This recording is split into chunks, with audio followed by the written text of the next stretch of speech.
Thank you, Madam Speaker. I appreciate what my colleague from Edmonton-Sherwood Park has shared with us this evening on this issue. And a lot of conversation's gone on in this House around an individual called Abu Huzaifi, who has admitted two things.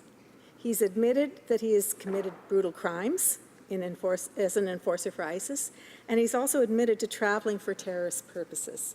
However, he admitted these things to the CBC and to the New York Times. And the thing that concerns me here, beyond that fact already that he's here in Canada, is that the RCMP and CSIS only became aware of him after he began taping his podcast for the New York Times. And this government has said over and over again, no, concerned Canadians, we're aware, we know where these individuals are.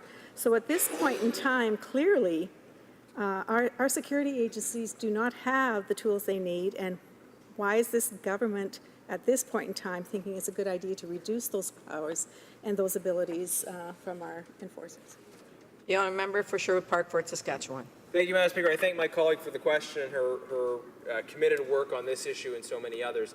The case she raised should underline for us the reality that we face real and significant threats here in Canada, that we should not close our eyes to those threats, and closing our eyes to them doesn't make them disappear.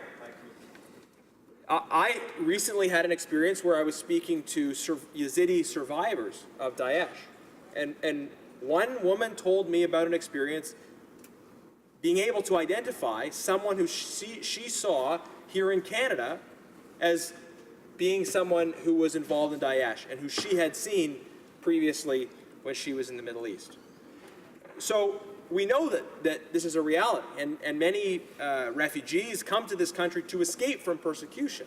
Imagine the experience of coming to Canada to escape from persecution and then seeing someone that was involved with that was a member of the group that was persecuting you here in Canada. So we need to be aware of the reality of the threats we face, and we need to ensure that we have all the tools in place to combat them.